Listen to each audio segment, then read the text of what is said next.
My name is Jake Boudrot. Welcome to part 3 of the Alma-Dam Experience, Training for What? This installment will answer exactly that question and many others. For instance, why train in the first place? What did people hope to gain by training? Who helped them train? And where did they train? And under what circumstances? We will look at the people themselves, those displaced fishery workers, as they sought new jobs in an uncertain marketplace. We will look at the people who helped them, like Sheila Hearn and Alvin Martel. We will also look at how the community responded to this crisis. What institutions, government agencies, and private organizations, how and why did they help these people?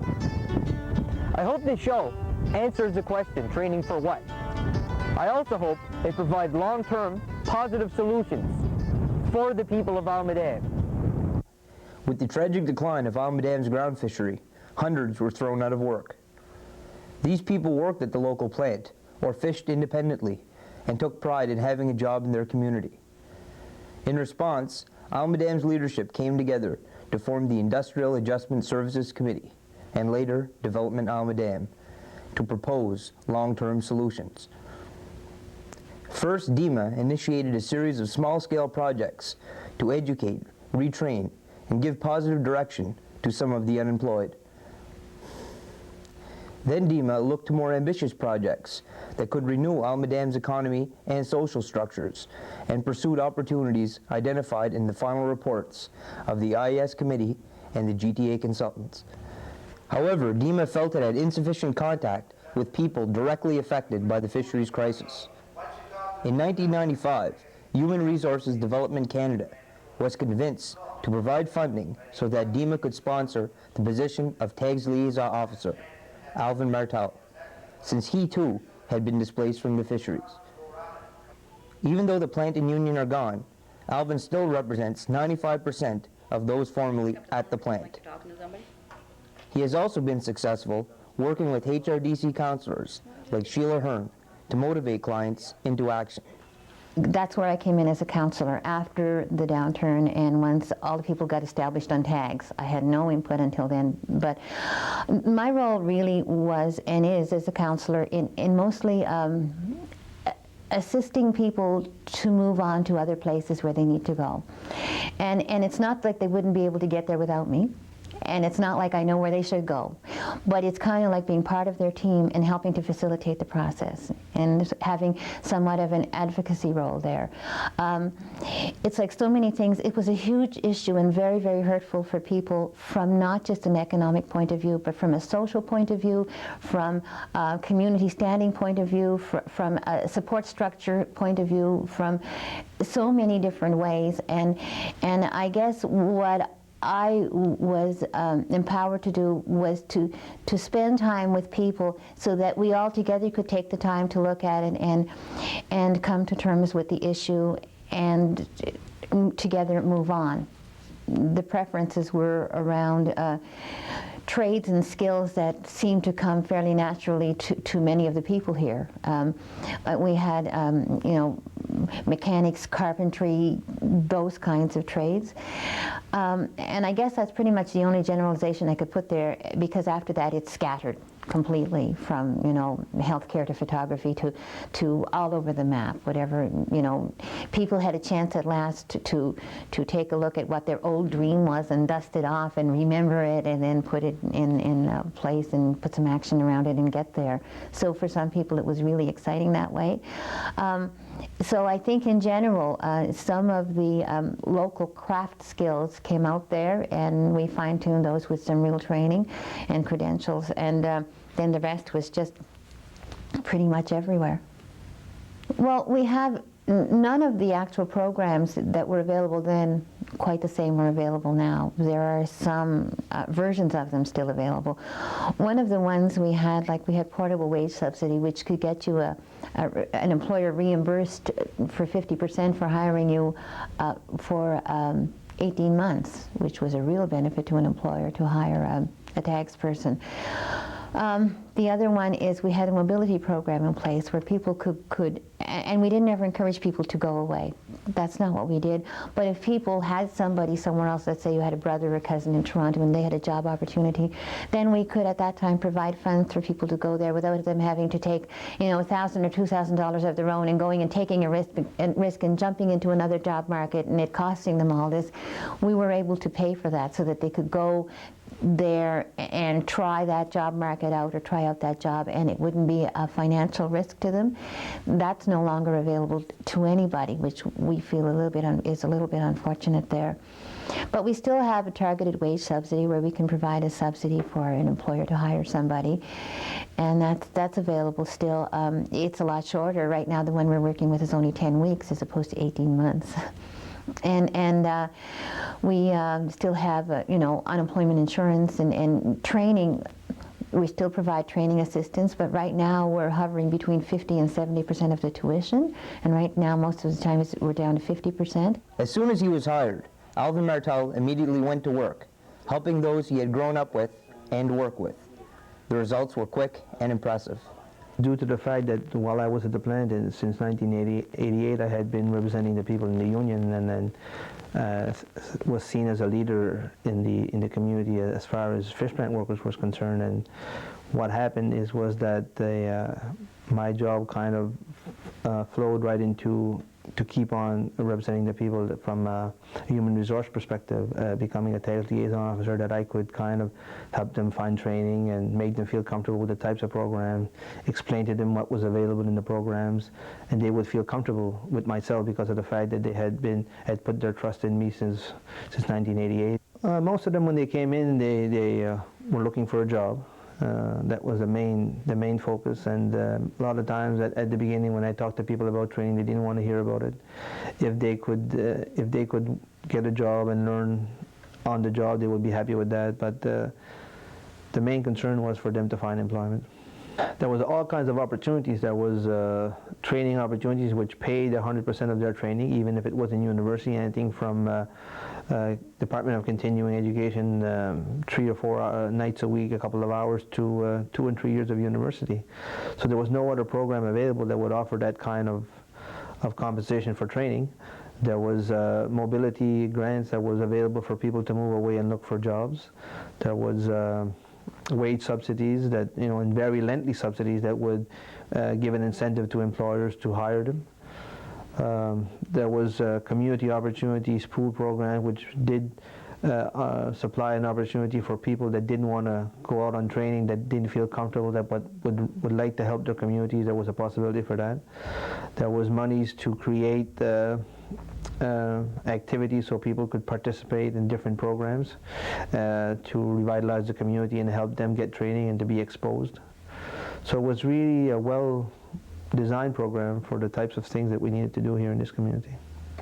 Particular duties of the TAGS liaison officer included supplying clients with job leads, helping with job searching and resume writing, wage subsidy negotiations, marketing clients to employers, dealing with inquiries of HRDC programs, assisting clients interested in starting their own business, maintaining client records, joining with the Strait Campus and Collège de l'Acadie to help with training needs, working with the Regional Development Agency, Economic Development and Tourism, ACOA, and Enrich, and working with community groups, municipal council, and small businesses to form partnerships and find long-term solutions.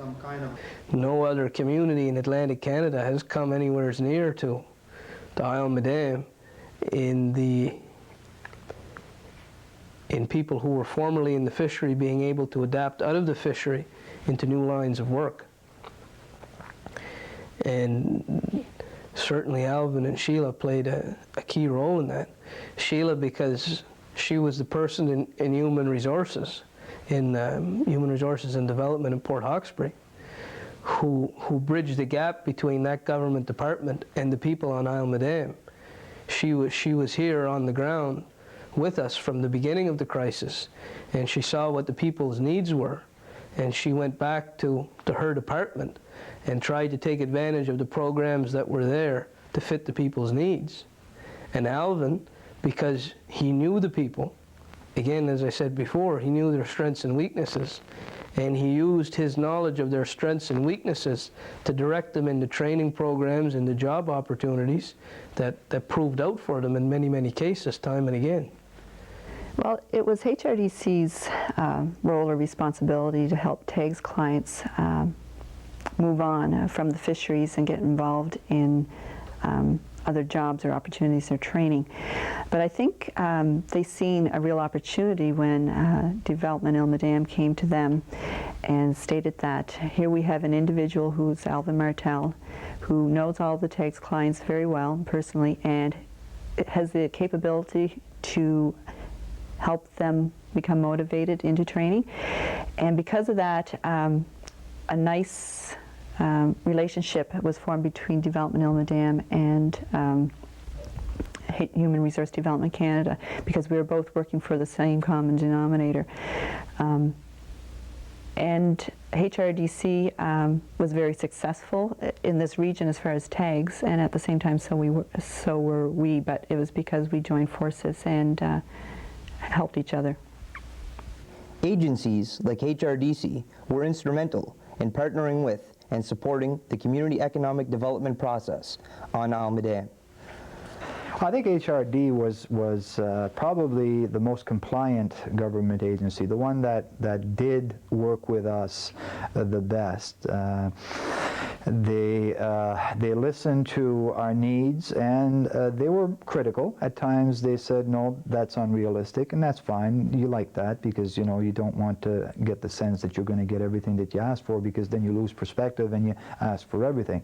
That agency was helpful. It provided us with some training. It provided us with SEA programs for businesses for people who wanted to start their own businesses. That was a means of support for 1 year while they were developing their business. It still provides us with training in certain areas. We've received tremendous help, and certainly from Human Resources Canada, with the TAG's liaison officer Alvin Martel, with Joël Bone-Dima. And I mean, these people, they are developing agencies, and we work hand in hand with them to arrive at the same end, and that's economic prosperity. And yes, they've contributed immensely to the college, and we hope that with the other agencies that's starting off now, that both of them would work together and make it that much stronger. Well, Development Almadam, as you well know, was an outgrowth of the IAS committee, so it was certainly supported philosophically all along the way. That just grew out of that whole process, and which was kind of exciting to see the way it developed and came to be. And at the very beginning, we supported it financially and as a partner, and we still do. Like, it depends from year to year with budgets and what we see our role is and what their role is. And our financial contributions aren't quite the same, but still as a partner agency, it has our full support. And not only that, but I feel very strongly that they also support what we do, which is just as important. So around the partnership table, we're all very even, and they've done some really good work, and we've partnered with them a lot in doing, I think, good work together. So we have assisted them in many different ways, but they also have assisted us in many different ways. And they've been a sponsoring body for some programs that we put in place here. And as I say, now they've really just pretty much come on stream as another even partner around the table, and we just kind of work together. They do stuff for us, we do stuff for them, and it just depends on who needs what when. In working with agencies like HRDC, DEMA was able to create useful, informative projects for unemployed people and give them a wider array of choices. The green projects existed through funding by HRDC. The Community Opportunities Pool, sponsored by DEMA, gave first aid training to 20 TAG's clients, while the Small Options Home helped 2 more find their employment niche. DEMA also sponsored the Coastal Zone Mapping Project, with coordination from the Department of Fisheries and HRDC, which trained 7 recipients.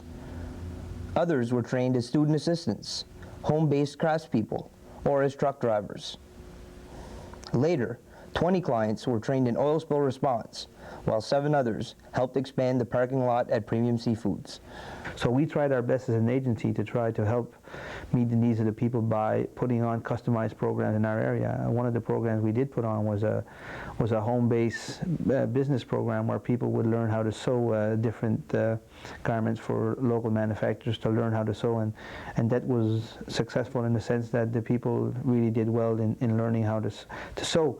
Unfortunately, the employment wasn't there because of the fact that the company that they dealt with didn't have the contracts or the stuff to keep it going, so that kind of fell by the wayside. But that program is still what these people have learned in the event that the manufacturer comes here locally to do that types of business. Those people will be right in line to have those jobs. We had other training like first aid training, tourism awareness, health and safety, something that people needed to be employable, and it worked really well. Again, some people acquired employment from them and some people didn't. We had truck driving training, and this wasn't done locally, but it was very successful. We have all kinds of truck drivers all around the province that were really successful in finding employment. We even have people that started their own trucking business that have bought a new truck, and hopefully next year will be buying a second truck and are employing other people besides. We did call center training for a call center in a very intensive course at the College d'Acadie. It was very successful, and the people got very intensive training where other areas didn't have that type of training. So it really makes our people one step ahead of the rest because of the training they got. Production Picasso we had was customized training where people learn to do painting, become what we would say, I guess, artists, to be able to paint on ceramic and stuff, and they're really doing well. It was a very successful.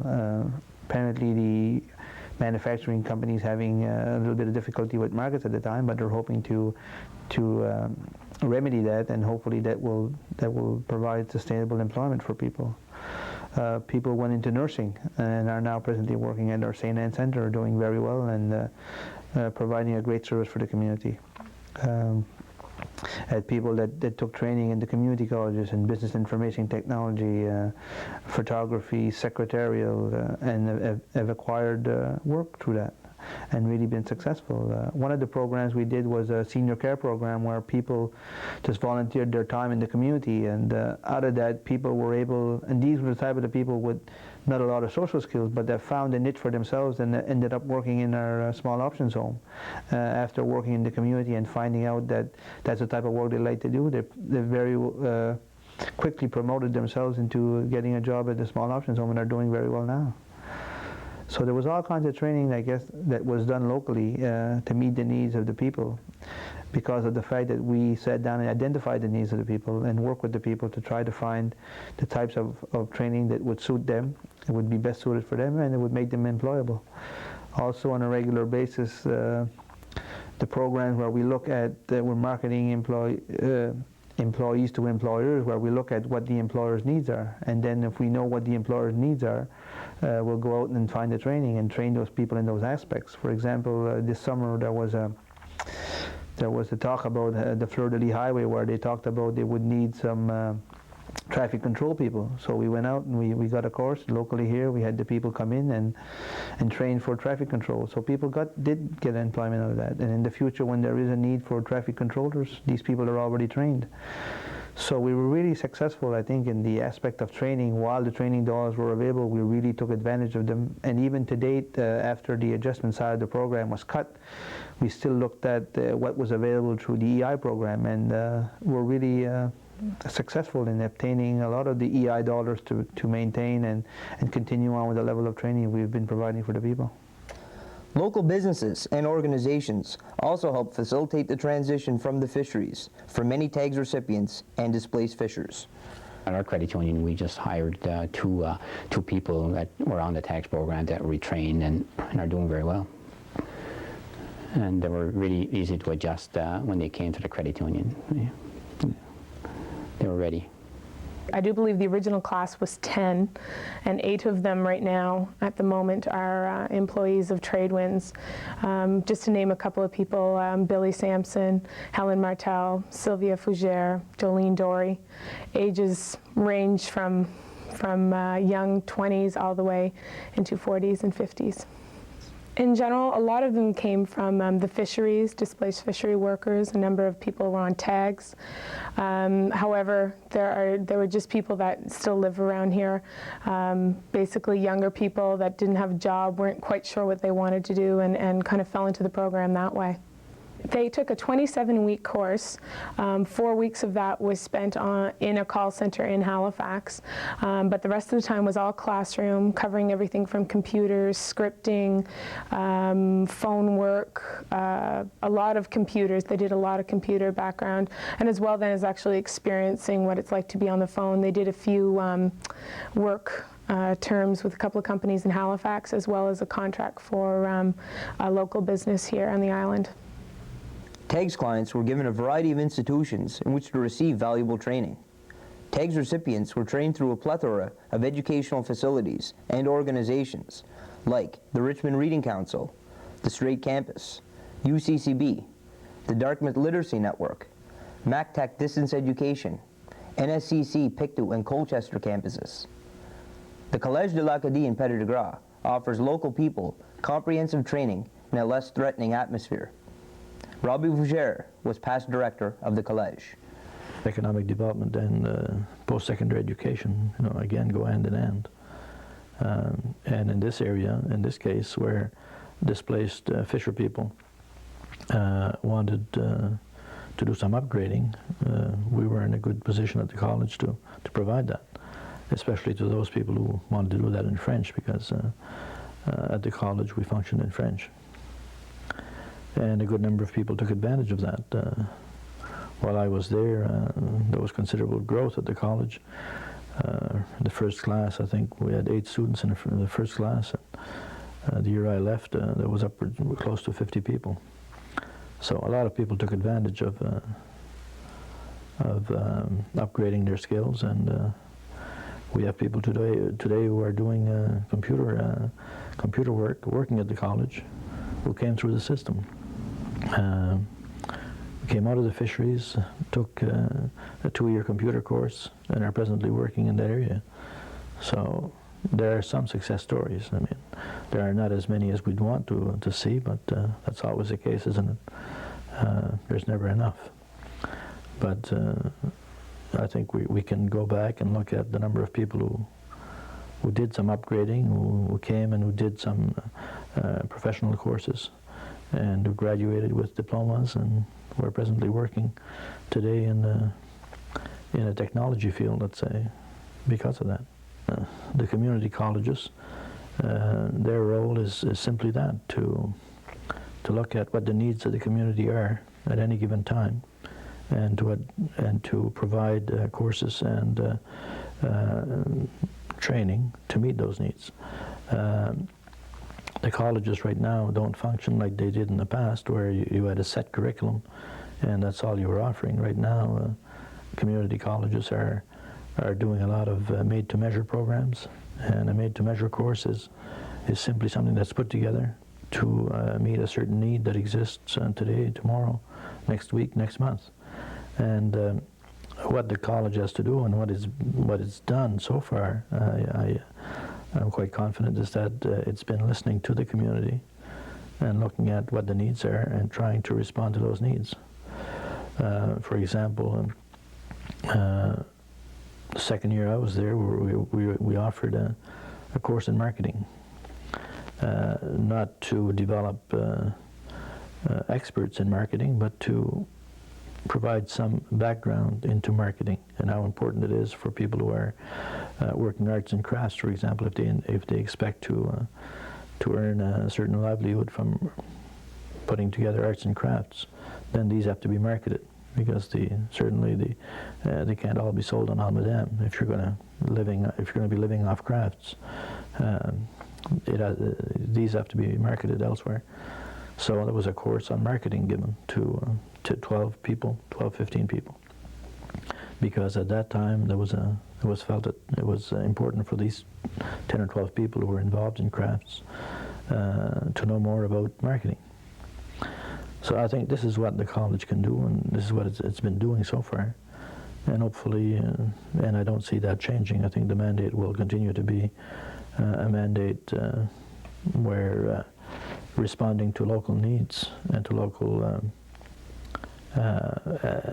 changes, as changes go on, this will be what the college will do and will continue to do. Gabriel Leblanc is the present director. Like Robbie Fougere, he knows that training and education go hand in hand with economic and social development. Well, first of all, is that we refuse no one. We take you with what you have, and if you don't have the academic level needed to go into the regular high-tech program, we will do what is called les études générales, which is academic upgrading. And in academic upgrading, there are three really big modules in it. And one is really the academics. The second one is the technological. In other words, you'll be doing computer skills. And the third one is human development. Because when we're doing some retraining, we're looking at people that school really was not a very good experience at the beginning. And in some cases, because they weren't ready to study at the time or for other reasons, the experience was not one that was positive. And they ended up in the fishery or in a daily job opportunity or hourly wage.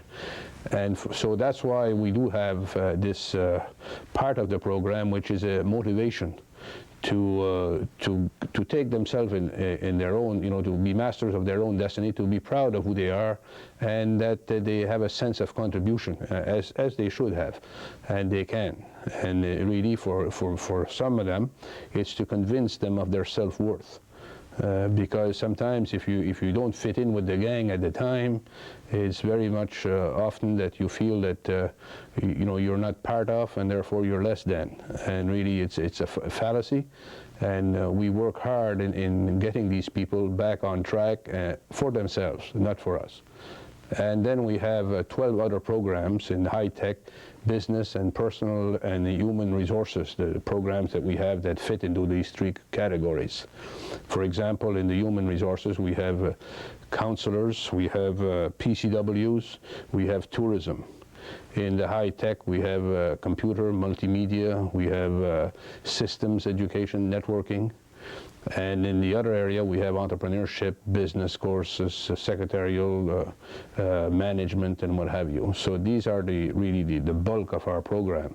And the reason why we're moving in that direction is that in every one of our programs, there is an entrepreneurial module. So I'm convinced that if we're going to have an economic viability in Almadam, we have to do it ourselves. We can't expect to pray that something is going to fall from heaven.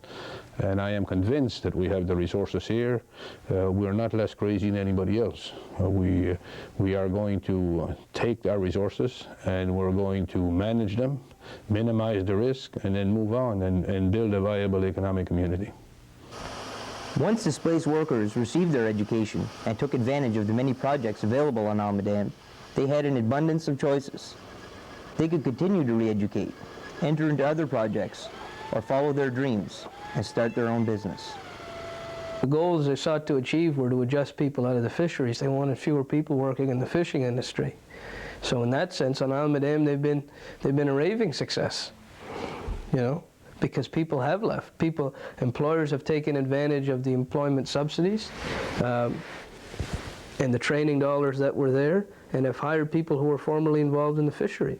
Other people who were in the fishery have started their own businesses, taking advantage of the monies that were there while they were there. Now, obviously, while the TAGS program was in existence, they realized that they had put too many people into the program, and that therefore they'd used up the dollars that they were going to spend on training and on community economic development.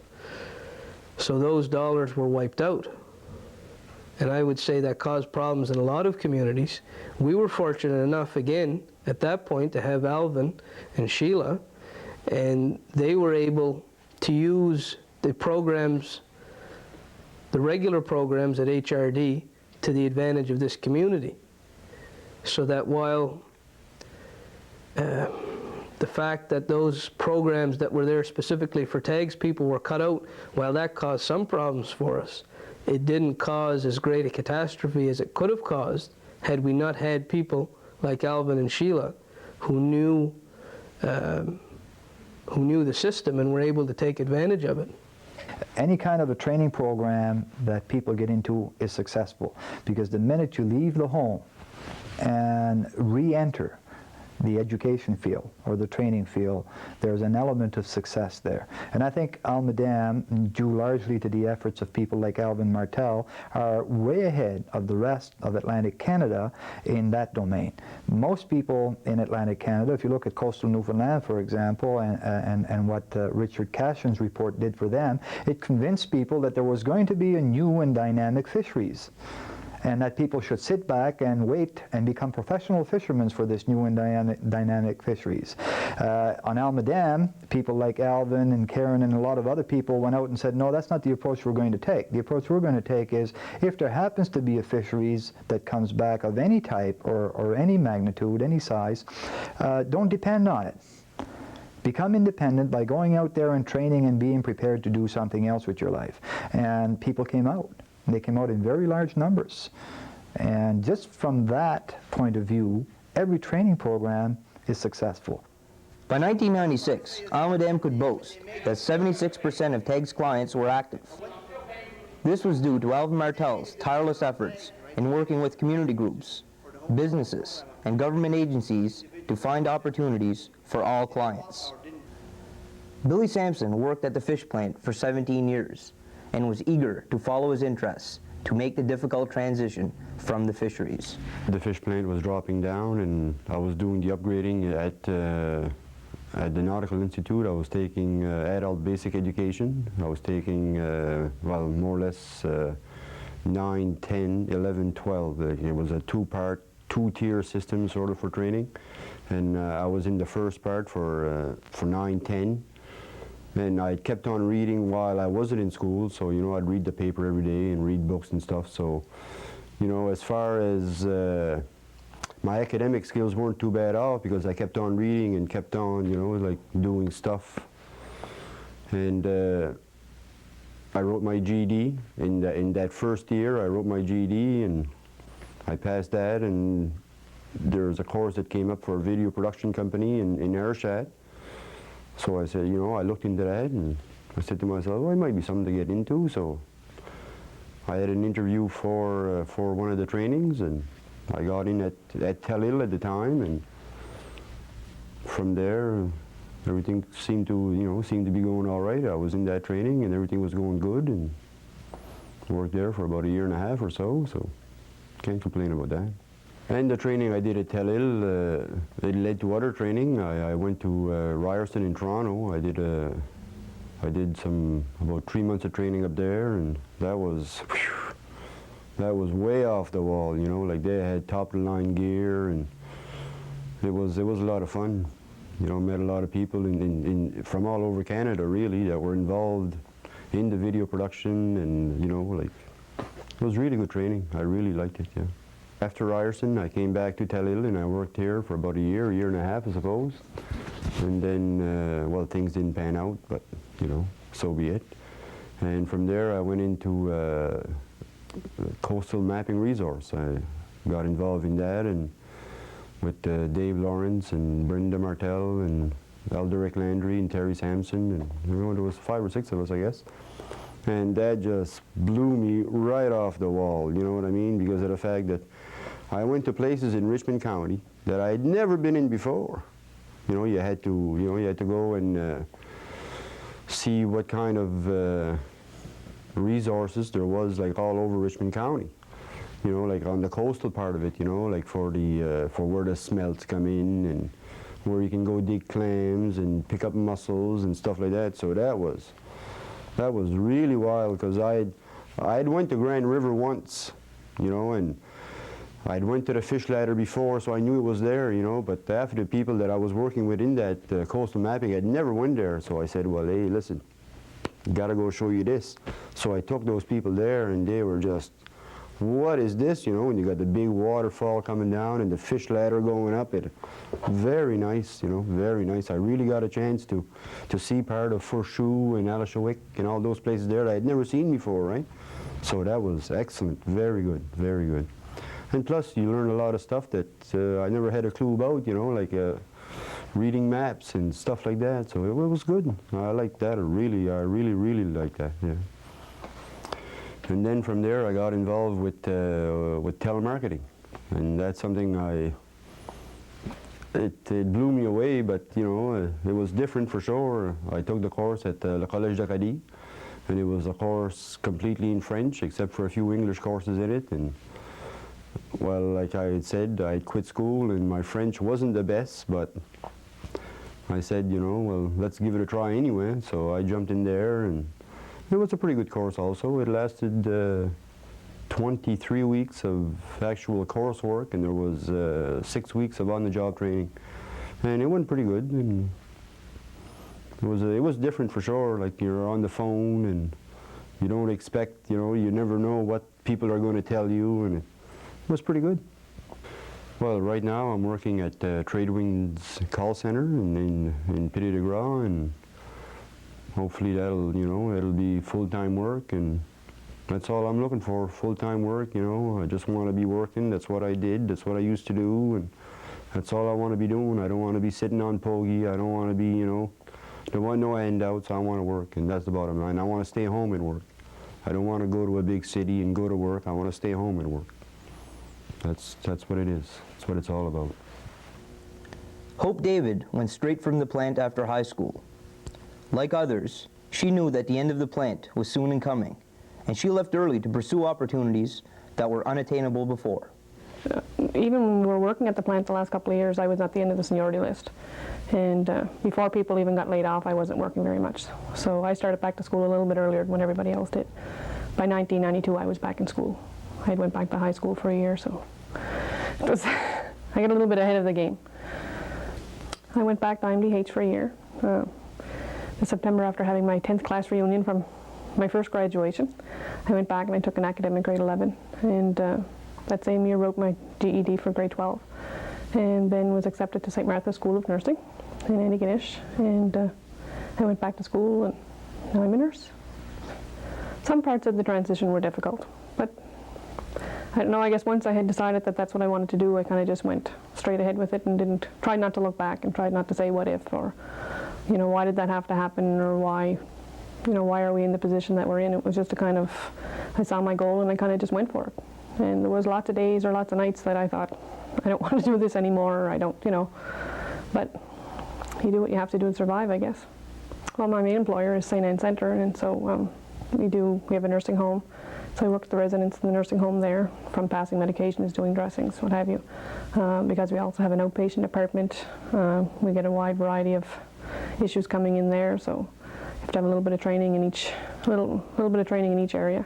I could find myself on the road in an ambulance call, or the day is, you never know what's going to happen when you get up in the morning.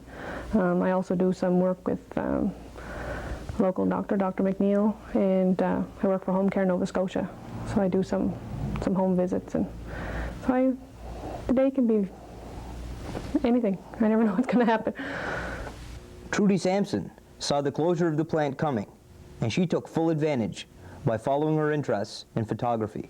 We were at a meeting. Well, it was brought up by Human Resource Development at the time. I think it was EI or Manpower, and there was a meeting at the hall in Ayrshire, and they talked about the fishery and they talked about retraining. So I decided to take a photography course, and what happened was I went to the school in Ayrshire. I talked to the counselor there. I got my records, my graduation certificate and all that, and then I just sent it away to the Nova Scotia Community College on Bell Road. And then once I told Manpower what was happening, so as soon as I found out I was accepted, I went there and I had Helen Ryan spoke to me and got the ball rolling for funding and stuff like that. So it was Manpower and myself really that did it.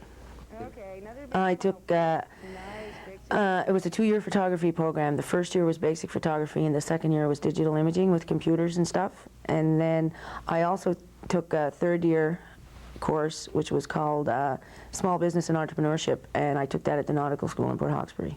So I took 3 years of training. Well, I have my own business now, so it helped me, and it gave me some confidence and courage to go on. Like if I wanted to leave here, I could probably go be an apprentice for some photographer like in a city or something. So I had some training that if I decided to leave, I could take it with me. But I don't want to leave. There should be. Brenda Martell graduated near the top of her high school class, but the wages at the plant provided a comfortable living. 1 year before the plant closed, she got motivated and explored opportunities in the burgeoning field of information technology. I took a year of business information technology, a year of CSMS, which is computer systems management and support, a year of community economic development, and a 6-week training program in Sydney on web page design.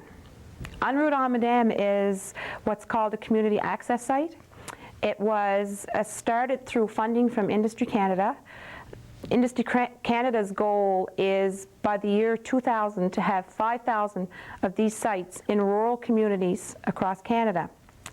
We're one of the lucky ones because somehow a lady from our community named Reed Wooby got wind, she was working for the Literacy Council at the time, got wind that this program was coming down. So our CAT funding, or Community Access Site funding, was actually in the very first round of funding because of Reed Wooby. So she got in touch with Dave Forgeron, who in turn got in touch with a bunch of local community organizations, educators, business people, brought this group of people together, explained to them what community access was, how it would benefit the community, and that they could apply for this funding through Industry Canada for a $30,000 grant to set up a site in Ayrshire. It took about 2 years to get 2 years from the initial meeting that took place till the time the site opened its doors this year to get up and running. There were a lot of obstacles that the committee had to overcome, and for those reasons the CAP site didn't get started as fast as they would have hoped. But we officially opened the doors July 31st of this year, and since that time I've been hired actually July the 7th as coordinator through a company in Port Hawkesbury called Straight East Nova Community Enterprise Network as coordinator for the site. And right now, En route Almadam site, which is the name of the CAP site, is leading or in the top of the category of any other CAP site in Nova Scotia. So things have really been happening, and there are endless possibilities for the CAP site. I'm really excited about all the things that are happening. Like others, Donna Boudrot left the plant early, but had to build her education from the ground up. Luckily, she got involved with the late artist Renal Gozag to help revive Almadam's craft industry. Well, I had decided to do the transition and the retraining a few years before. I worked at fisheries 8 to 10 years, and like a lot of people, I decided it just wasn't what I wanted, so I decided to go back to school. So I put a GED program, I went through it, and then I did my, it's business and technology in English, the Technologie des Affaires, at the community college in Pettigrew. And really what enticed me the most, I think, was that Renal wanted to expand his business, try to create employment on the island as he was seeing the fisheries going down. And that was a great encouragement, so I started from there. I'm grateful that I went, because without the retraining, I don't think I would have had the information that I received from there. I know that hands-on is the real training once you get into a business, but it really did help me start the small business. It helped me through the marketing, through the sales, everything. It was really great. Production Picasso is a small enterprise here in Pettigrew. We started off about 2 years ago, 2.5 years ago. We started off, Renal was our artist, Renal Gozag, and he was already painting and doing a lot of selling worldwide, but he knew he couldn't keep up with the demand. So what we did is we wanted to expand, and we had offered people a chance to come in with us. And we started off with 4. We had 4 ladies, they were tax recipients, and we took them to train in PEI. They had 8 days of intensive training in PEI. And when we got back, that training was great, but we needed to train on the painting end of it also, not just the producing. So what we did is we went out looking for more people again, and we had Alvin, our liaison officer, that was helping us. And so we got 4 more people interested, and Renal gave the course. There were 8 of them, and he taught them how to paint. And through his generosity, we now can continue his hard work. Production Picasso has employed people on a part-time basis, and this is not what we're looking for. We'd like to get a full-time employment. Unfortunately, there were still a number of TAGS clients who had not taken advantage of the training programs available. These people had a variety of reasons for not doing so. They felt the training component within TAGS did not address their needs. Some had other grievances with the Atlantic Groundfish Strategies training component. I found there wasn't enough education. A lot of people did qualify for programs that I heard from the people that shouldn't have. There was the training component, and I find it very strange that we're not set up when it comes to training programs, that you should train people for what's out there in the economy. The economic situation or what's going on in the community, you should train people for what's going on and not necessarily train. And there's no jobs out there. And I think we found that in all the money, and they say now that the tax program is sort of depleted, that it's 1 year, it's going to be dropped off a year before its due date, expected date, as a matter of fact. And the reason for that is because this money was ill spent. I find that they put a lot of money out into training that did not benefit the people. For example, and I don't blame the people because, like I say, it's a training program. It's all right to train people, but we had a lot of people that went, for example, hairdressing or hairstylists, and how many people out there that we have, the market is not there. And I find it's either the resource people, human resources, or the training component that's lacking in the basic knowledge of what's in the community. As time went on and budgets started to decrease, then you've seen a lot of the money that could have been put to use in terms of development in the community started drying up. And then once we got to 96, and they eliminated any training subsidies, which was the last good pillar, you know, for development in the community, and made it just a wage subsidy. Then I think it took a lot of the wind out of the sails of people not only working in development, but people on the TAGS program that couldn't now use the important parts or the real good parts of the program to their benefit anymore. Like people who still wanted to retrain for job opportunities, development opportunities, now couldn't because the training subsidy was eliminated. Some of the people that were really choosy about the type of training they took and didn't feel comfortable in training in that kind of environment. Some people didn't feel the need to train if they felt that they would be doing all right. Another aspect of it was that some people were second wage earners in a family and didn't really care to train or take advantage of the program because they already had a spouse that was bringing in a quite nice income, so they wouldn't bother with that. It was different for different people. I mean, there's all kinds of reasons why people participate, and there's all kinds of reasons why people didn't choose to participate. The TAGS program could boast an overwhelming majority of participants on Almadam.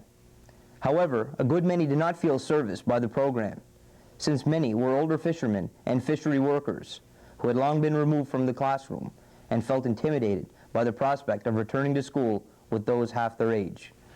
About 40% of the people that originally started on TAGS are still home and haven't done anything yet. I don't want you to misunderstand me. Maybe there are reasons why they haven't done anything. Some people are, you know, at an age, they're 50 years old. A person 50 years old can't be expected to go to the Nautical Institute for training. Some people, you know, just didn't have the capabilities of take training. Some of them had, you know, left school, grade 5 or grade 6, because they had to go and help get a job and help their parents, you know, earn a living for the family. So those, I'm not talking about those people who weren't in the position to go out and get the training. But there are people, young people, people my age, and I was 36 years old when I went back to school. And believe you me, it was a scary feeling to walk in that door and sit in the classroom with all 18 and 19-year-old people. So if it was like that for me, I wouldn't expect a person 50 years old, you know, to do that. But there are some young people in their 20s, in their 30s, who had the capabilities and the knowledge and the know-how to go to school and better themselves. But for whatever reasons, they decided not to do that. And I feel bad for those people. It's too late now, but you know, they should have done it then. Some people didn't go and take any retraining, so it helped them pay their bills, but they didn't go and retrain, they stayed home. I mean, and a lot of people, it wasn't that they didn't want to go, they were just scared to go. A lot of them were older, a lot of them hadn't been in school in a long time, and there was a lot of factors that played on it, but it did help a lot of people. I know myself, if it wouldn't have been for tags and the retraining, I would have never been able to go to school because they funded it. Some people didn't retrain because of the fact that they didn't feel that at 50 years old or at the age level where they were at, that retraining would be any good for them, and it wouldn't be a benefit. I mean, they weren't very employable because of their age, let alone even if you would have had another 3 years or 4 years of training, that wouldn't make a difference. So they didn't bother seeking any training. They felt that they would take their chances the way they were and hope for the best. Before the tax program came out, it eliminated a lot of people that were in the fisheries, but not the people that were in the tax program subsequent to the POR program. The people that were in the tax program that were 50 plus or didn't qualify for the other program, so that's how they ended up in tags, and then at that age didn't feel comfortable to go out and retrain. And I mean, some people did, and some people were successful, and some people trained and weren't successful. I mean, they went out and they knocked on doors and they put in resumes after doing the training and still didn't succeed. So, I mean, but it doesn't mean to say that 6 months down the road they won't succeed. They might not get an opportunity, and that's the way it goes. I mean, you have people coming out of university that don't succeed with all that kind of education, so it's a hit and miss.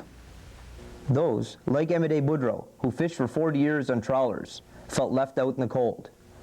Counselors like Alvin Martel and Sheila Hearn kept meeting with people in his situation to update them on changes to tags, keep them abreast of other projects or employment in the area. For many, the only remedy was to keep fishing as they had for most of their lives. So our choices was go back to school, and I went for a little while, but at 55 years old, what are you going to do in school? And where are you going to get a job after school? So I decided to buy a lobster license and try fishing once more. So right now everything is, we haven't got no licenses for nothing else. What we need is permits to go for crabs. After the lobster season, we need something to go, a few crabs or something, you know, if we can make our stamps, and if we could fish the summer months, then we could survive. But you can't survive on tags anyway. It's not. You can only live on tags. Despite the criticisms, tags is expected to be called off early by the federal government. Tragically, many fishers under the program are being faced with reduced or zero income after its expiry. I think that there definitely has to be something after tags in order for us to survive. Even for our organization, it was a major hit to find out that the program wasn't going to be lasting as long as it was supposed to. Right now, there's about 50% of the tags participants that have moved on into either employment, self-employment. So that's really good, but at the same time, we still have 50% that haven't. There's a number of opportunities that are coming on stream right now that we believe that there will be a number of jobs created. But what do you tell individuals in the meantime? And yes, we are really concerned with the tags program closing. Where are these people at? And we've appealed to a number of officials stating that Ilma Dam really should be an exception as far as the tags program. We've utilized it to its fullest, and that's not our organization, that's the people getting out there and training and taking opportunities where they could find them. People aren't off the program by choice. They're there because there's no jobs here. But what we have been telling and speaking to government and departments is that if you're going to make an exception to any area, this is one area where you should keep the program going for those 50%, because we would like to turn around this and make it a success for everybody. Because if we're successful, the government and the TAGS program, they can say that it worked here in this area. And we believe we can do that, but we need more time. To give overfishers and workers a chance to get on their feet, the Almadam Committee of Displaced Fishers was formed by TAGS recipients, with support from DEMA, Municipal Council, local fish processors, the Richmond Inshore Fishermen's Association, and others. The answers we got back from the Federal Minister of Fisheries. When we found out that there were cuts to the TAGS program, there was a meeting held in Ayrshire at the hall, and people were really concerned, didn't know what was going to happen now that the program had been slashed, you know, a year off of everybody's benefits, you know, what were we going to do? Someone had to do something. So they decided there at that time to elect a committee to represent them, and there was a chairman, vice, whatever, elected from the committee. We had a different chair at the time, but due to other commitments, you know, he could no longer keep up his role, so I assumed his role as chairman of the committee. The mandate of the committee was first and foremost to bring a community quota back to Almadam, because when Richmond Fisheries closed down, the owner left and he has all rights now to the quota. We have nothing. We began asking help from several people on helping us do research into, did we ever own the quota here? Was it ever ours?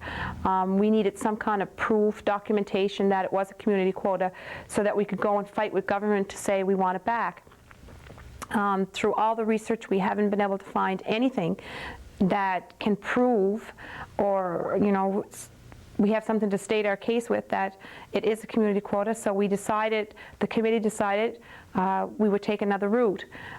We came back to the people and told them, you know, of our findings and said, this is the route that we think we should follow now. You know, do you approve this route? And they did. So since that time, we've been pursuing bringing alternative fisheries to Almadam. We have a lot of people sitting on our committee, a broad range of people, from the processors to our local provincial rep, plant workers, trawlermen, president of the Inshore Fishermen's Association. So what we decided to do was that the fishermen were complaining and yelling that, and they have all right to, that right now there are 29 boats fishing off our shore, shrimp. They're taking our resources, they're taking them away from here, and we don't have access to any of those grounds. So what we did was we joined forces with Development Almadam, and Joelle Bone has been, I guess, the driving force and an integral part of the committee. He's actually does all the proposal writing and everything for us with our input. You know, what we want in the proposal, he puts. But he does all the proposal writing, and he actually made the presentation to government, to DFO for us in Halifax. The proposal stated to the government that if they were to issue any new licenses, that the licenses should be issued to the people of Richmond County, to the fishermen of Richmond County. We got an indication from them at that meeting that there were going to be new licenses issued.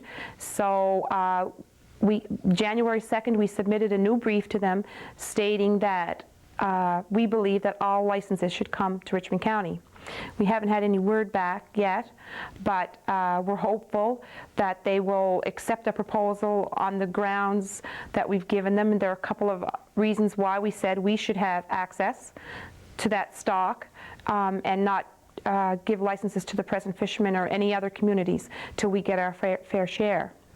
If they let us give us so much, a little bit of everything that's out there, what they're doing now, they're giving everything to one guy, and you know, 3 or 4 guys are getting rich, while the rest of us are getting poorer and poorer. So, but if they were the thing is, they're gonna have to learn to divide the fish that's out there between the fishermen. That's the only way we can survive. people are going to have to learn to share. The end of the TAGS program leaves many to speculate what further measures the government will put in place to help those not fully served by the TAGS program and its measures of financial assistance. Most are optimistic that something will be done.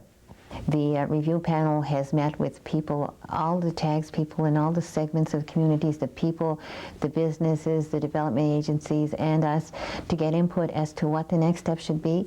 So right now we're just in the process of giving input, and there is no decision or judgment yet.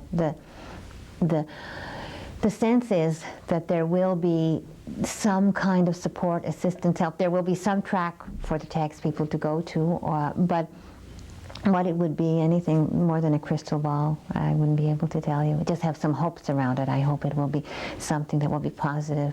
Hiring Alvin Martel as TAGS liaison officer was a significant step in DEMA's commitment to help Almaden. Because DEMA's staff was working on many other projects, Alvin was the obvious choice to work with and on behalf of displaced workers. Alvin understood their concerns, spoke their language, and was realistic when dealing with people at a crossroads in their life. That is exactly why Almaden can boast a TAGS participation rate of 76%, and is another reason to believe that the Almaden experience will lead to prosperity.